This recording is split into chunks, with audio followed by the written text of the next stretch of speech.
So in other words, your matter trying to change matter. Now, when this happens, all of a sudden the ego gets endorsed and become overly selfish. Now we're selfish. We're trying to take care of ourselves. We become self-indulgent, self-important, self-centered. I'm your host, Dr. Joe Dispenza. Let's begin. What can we do to not identify so much with our ego, with the I, with the me? Mm-hmm.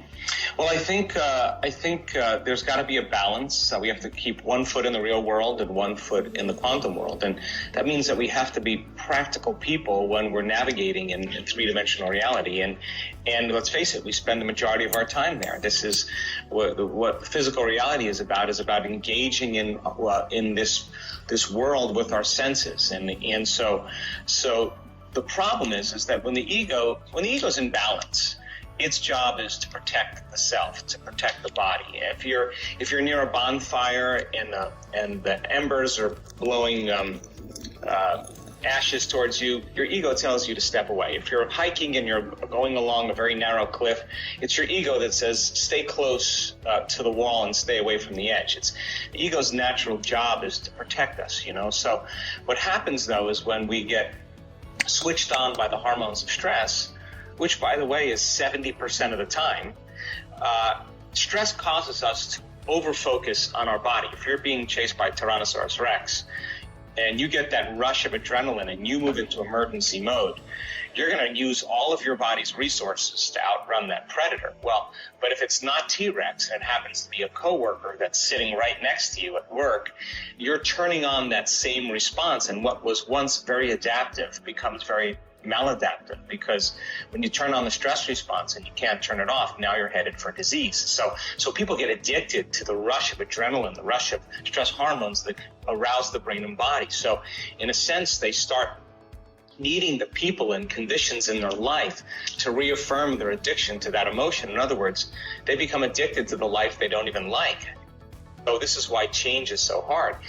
At the same time, when you're threatened by a predator, you see danger, all of your attention goes to the outer world. You're narrowing your focus on the cause of your change in your internal state. So that becomes a habit. People all of a sudden start narrowing their focus on everything material. Well, in the quantum world, reality is both a particle and a wave, matter and energy. And so we begin to exclude the field of possibilities when we're in the habit of focusing on just the material world.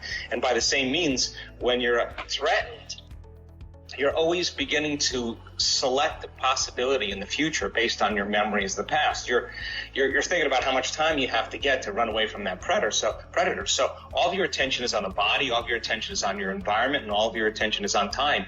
And now where you place your attention is where you place your energy. And now you're locked into the rules of Newtonian physics, where you have to be play by a certain amount of rules. In other words, your matter trying to change matter. Now, when this happens, all of a sudden the ego gets endorsed and become overly selfish. Now we're selfish. We're trying to take care of ourselves. We become self-indulgent, self-important, self-centered, self-aggrandizing. It's all self-pity. It's all about the self.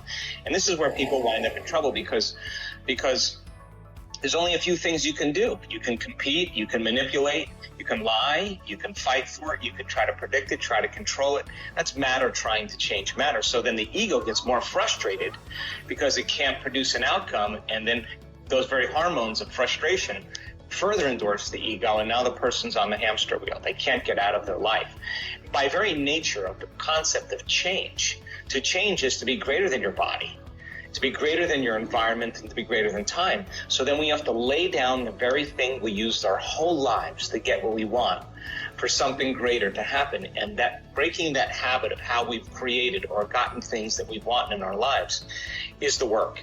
So when we create from the field instead of from matter, we have to shed the ego and we have to shed the identity. Now that sounds really simple in a phrase, but if you keep waking up every morning and thinking the same thoughts, making the same choices, doing the exact same things, creating the same experiences, and producing the same emotions every single day, and those same emotions drive your very same thoughts, your biology, your neurocircuitry, your neurochemistry, your hormones, and even your genes are going to be the same. In other words, you're programming your body into a predictable future based on what you did in the past, and now we lose our free will to the program. So you do that for 20 or 30 years, and all of a sudden you decide to sit down and find the present moment, and your body says, well, I'm on a program. I got to get up. I got to make breakfast. I got to go to the bathroom. I got to check my emails. I got to watch the news. I got to take a shower. Your body's trying to get up and do things, and you're asking it to stay in the present moment. And so then the work is reconditioning the body to a new mind. It's training the mind and the body to be in the present moment and not run to the future or the past. So then the work then is finding that present moment and having a free will that's greater than the program, having a mind that's greater than the body to condition the body to a new mind. And in the beginning, it's tedious. It takes a lot of effort. But if you know the formula and you know how to do it, we have so much research to prove that you could be sick, you could be overweight, you could have a terrible past, you could have all kinds of things that people excuse themselves for. Too old, it doesn't matter. We've measured these changes on every age, every body type, every culture, every race, every disease. People have, once they understand the formula, then they know how to overcome their ego. Yeah. The definition of a victim is when someone says to you, why are you so unhappy? And you say, I am this way because of that person or that thing, that circumstance, which is really saying, I'm allowing my outer world to control my feelings and my thoughts. And so then the moment you say, hey, this is this person or this circumstance that's making me feel this way, then you're a victim to those circumstances. So then there's nothing wrong with that. It's just how we live in our humanity. So as an example, the more altered you feel emotionally inside of you because of some condition in your outer world, let's say something causes you to feel angry or something causes you to feel sad, the moment you stop feeling like Laura and you start feeling altered, the change in your internal state causes you to pay attention to what's happening in your outer world. And so you narrow your focus on the cause. Now the problem with that is that the problems and circumstances in our life that are causing us to feel the most emotions, we're putting most of our attention on. And where you place your attention is where you place your energy. So in a sense, you're giving your power away to that person or that circumstance. So then now your energy is commingled with the person that you dislike, with your enemy, with your boss, with your coworker, with your ex, because that's where all of your attention is. So then when you're living in survival, then you're saying, well, that person who's betraying me or that person that's making me feel unhappy, I got to be prepared when it happens again. So we start anticipating subconsciously it's going to happen again. So we live in this constant state of vigilance, this constant state of survival. And in survival, it's not a time to create. If you're being chased by a predator, it's not a time to sit down on the ground, go within, close your eyes. You would be vulnerable. It's not a time to learn. It's not a time to open your heart. It's not a time to go within. It's a time to run, to fight, and to hide. The primitive nature in us in survival, which again, 70% of the time, we're living in that state of emergency. And in emergency, it's not a time for growth. It's not a time to create. It's not a time for repair. It's a time for emergency.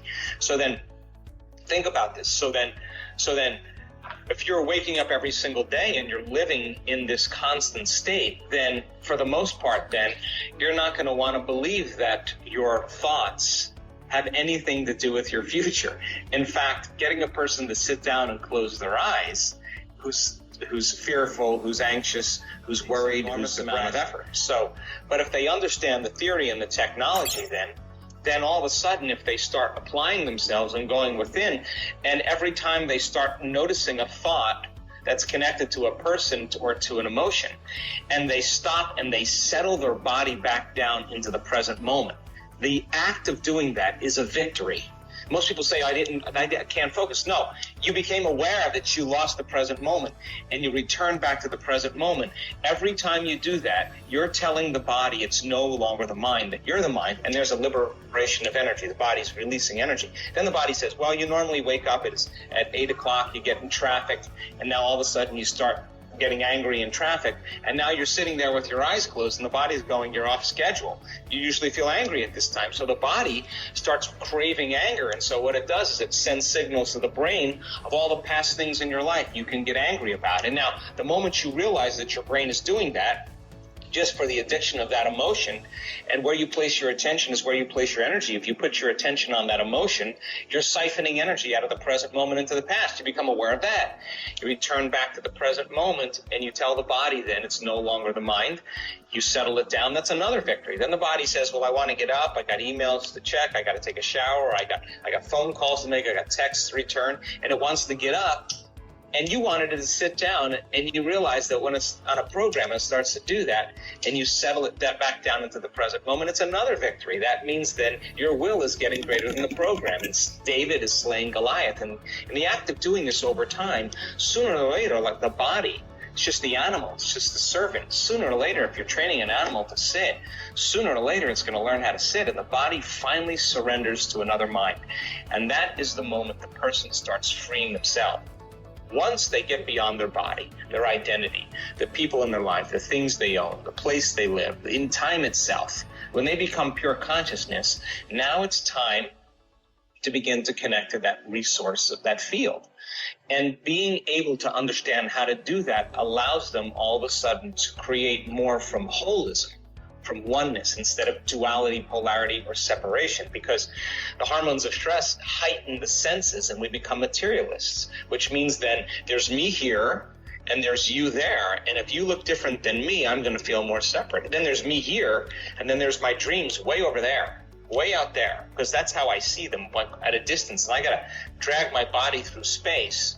And it's going to take time for me to get my new house, my new career, my new relationship, because I'm matter trying to influence matter. So then in the quantum, though, when you start connecting to this field, you experience less separation and more wholeness. And now when you create from the field, all you have to do is change your energy. And so when you do that properly, you no longer play by the rules of Newtonian physics. In fact, you do the opposite. You start drawing experiences to you, because now you are the vortex. We could say you collapse time and space, or the experience is drawn to you. Now all of a sudden the game changes, because the synchronicities, the coincidences, the serendipities, the opportunities start showing up in your life, and you're now the vortex. You're the center of that.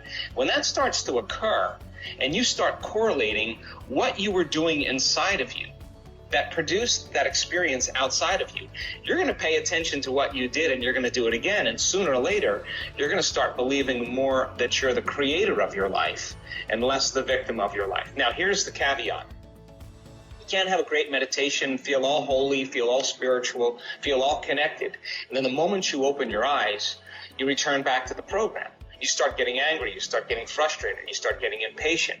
The moment you do that, you just disconnected from the energy of your future, and you're back to the energy of your past. And don't expect anything to change in your life.